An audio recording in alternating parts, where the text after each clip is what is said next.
अस्सलाम वालेकुम व्यूअर्स। आज का मेरा लेक्चर लेसन प्लानिंग से मुतल्लक है। आज मैं आपको लेसन प्लानिंग का तरीका बताऊंगी कि लेसन प्लानिंग किस तरह से की जाती है। टीचर्स जब किसी स्कूल कॉलेज में पढ़ाते हैं तो लेसन प्लानिंग जो उन्हें लेसन देना होता है उसकी प्लानिंग कैसे करते हैं। और उससे अलावा कि एमएड के जब पेपर्स होते हैं तो एक क्वेश्चन लेसन प्लानिंग से रिलेटेड आता है। इंग्लिश के पेपर में 10 मार्क्स का होता है और वो आपको करना पड़ता है। तो बाज़ लोग तो सिंपल लिख लेते हैं ना कि आप ये क्वेश्चन पूछा जाता है इस तरह से कि आप प्रेजेंट इंडेफिनिट टेंस या परफेक्ट कोई भी टेंस आ जाता है कि उस को बच्चों को कैसे पढ़ाएंगे। तो बाज़ लोगों को पता नहीं होता तो वो डायरेक्ट वो लिख लेते हैं, पूरा टेंस लिख के आ जाते हैं। लेकिन उस क्वेश्चन का मतलब यह है कि आपने लेसन प्लानिंग आप कैसे करते हैं और बच्चों को किस तरह से पढ़ाते हैं। लेसन प्लानिंग करनी होती है। दो टेंस दिए हुए होते हैं, कोई भी दो, और उनकी अलग अलग से लेसन प्लानिंग एक में नहीं करना होता बल्कि अलग अलग से करना होता है। तो इस तरह से आप 10 मार्क्स ले सकते हैं। अगर आप पूरा टेंस लिख के आ जाएंगे तो आपको कोई नंबर नहीं देंगे। तो लेसन प्लानिंग का मैं आपको तरीका बता दूं। सबसे पहले तो क्या लिखा जाता है, देखें नेम वगैरह, आप नेम लिख दी, क्लास लिख दिया, सब्जेक्ट, टॉपिक, टाइम के कितनी क्लास ड्यूरेशन वगैरह है और डेट वगैरह आप ऐसे लिख देंगे। उसके बाद जब हम लेसन शुरू करते हैं ना तो उसका देखते हैं कि उसमें क्या क्या चीज़ें हैं और उनमें हम किस तरह से लिखेंगे और हम अच्छे मार्क्स ले सकेंगे। देखें इंस्ट्रक्शनल मटेरियल, सबसे पहले तो हो गए इंस्ट्रक्शनल मटेरियल कि आपके पास इंस्ट्रक्शनल मटेरियल में क्या चीज़ आ रही है, क्या चीज़ आप यूज़ करेंगे। Mostly board, marker, duster, text book वगैरह ये तो होती हैं।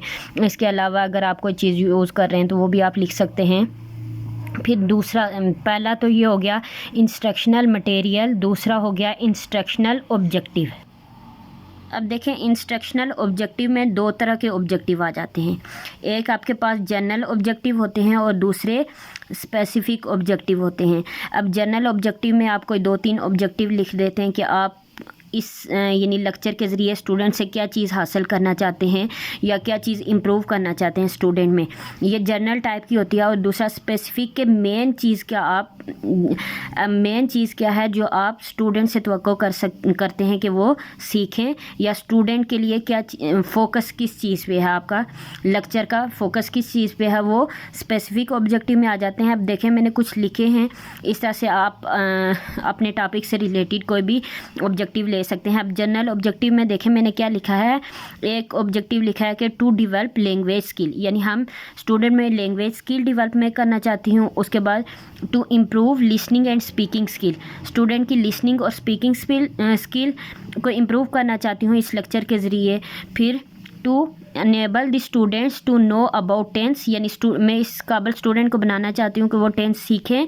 टू इंक्रीज देयर वोकैबुलरी, और आगे है 5th मैंने लिखा है टू करेक्ट देयर प्रोनाउंसिएशन। आप यानी जो भी आपके ऑब्जेक्टिव होंगे ना आप उसमें लिख सकते हैं। ये तो हो गए जनरल ऑब्जेक्टिव। देखें पहला क्या है इंस्ट्रक्शनल मटेरियल, दूसरा इंस्ट्रक्शनल ऑब्जेक्टिव। ऑब्जेक्टिव में दो तरह के आ जाते हैं, एक जनरल और दूसरा स्पेसिफिक। अब स्पेसिफिक हम देखते हैं। देखें जनरल तो हमने देख लिया कि लैंग्वेज स्किल या उनकी वोकैबुलरी, प्रोनाउंसिएशन वगैरह ठीक करना चाहते हैं टेंसेस के बारे में। अब स्पेसिफिक देख लेते हैं। देखें स्पेसिफिक में हम उससे जो मेन हमारा मकसद है लेक्चर का, देखें पहला to enable the students to know about structure of present indefinite tense, यानी हम ये स्टूडेंट को इस काबिल बनाना चाहते हैं कि वो प्रेजेंट इंडेफिनिट टेंस का स्ट्रक्चर देखें।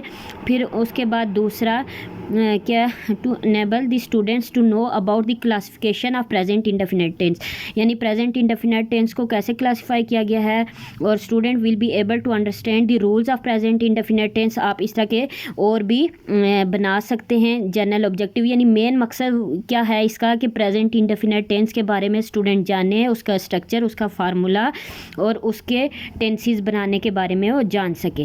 अब लेसन प्लानिंग में 3rd पॉइंट मेथडोलॉजी है, यानी टीचर कौन सा मेथड यूज़ कर रहा है। अगर मैं लेक्चर यूज़ कर रही हूँ, एविएट्स यूज़ कर रही हूँ, मैंने लिखा है यानी इधर क्या लिखा है, teacher will use AV aids and lecture method. आप जो भी मेथड यूज़ करना चाहते हैं या कर रहे हैं तो वो मेथडोलॉजी में आ जाएगा।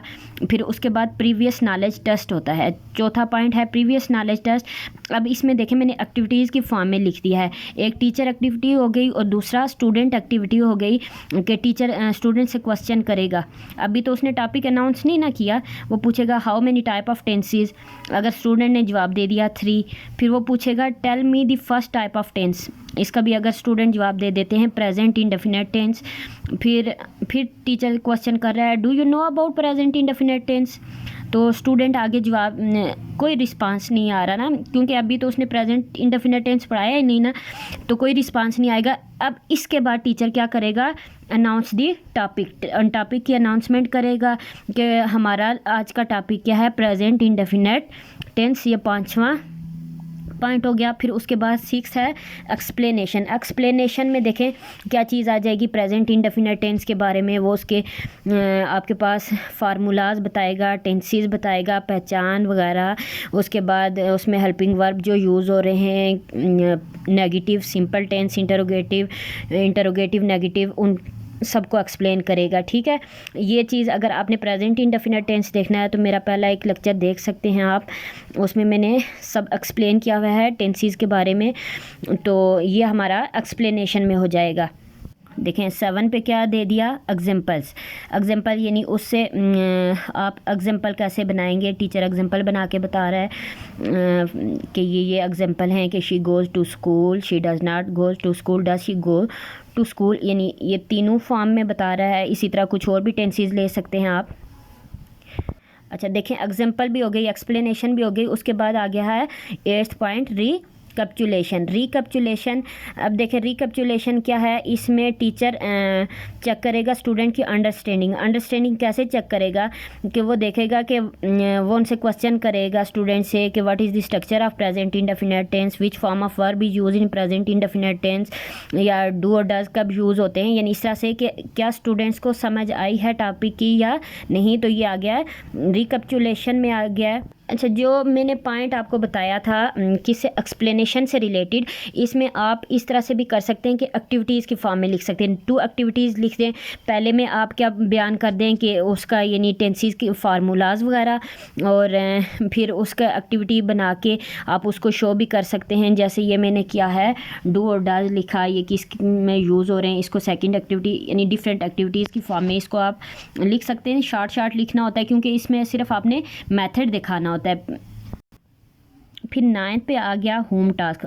स्टूडेंट को टीचर होम टास्क देगा, कुछ भी दे सकता है क्वेश्चन से रिलेटेड। वो बोल सकता है कि आपने सिंपल टेंसेस बनाने हैं, फिर उनका नेगेटिव और इंटरोगेटिव टेंसेस बनाने हैं, या उर्दू के कुछ फ़िक्रात लें और फिर उनको इंग्लिश में यानी प्रेजेंट इंडेफिनिट टेंस में आप उनकी ट्रांसलेट करें, इंग्लिश ट्रांसलेशन या कुछ भी वो दे सकता है।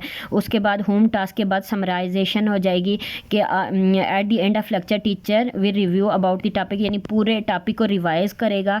और फिर एंड पे क्या हो जाएगा, living remarks. Teacher living remarks देके क्लास छोड़ देगा, यानी कोई भी बात कर सकता है, अल्लाह हाफिज़ बोल सकता है या जो भी। तो ये क्या था कि ये आपके पास था लेसन प्लानिंग का तरीका। ऐसे भी टीचर्स लेसन प्लानिंग करते हैं जब भी किसी स्कूल कॉलेज में पढ़ाते हैं।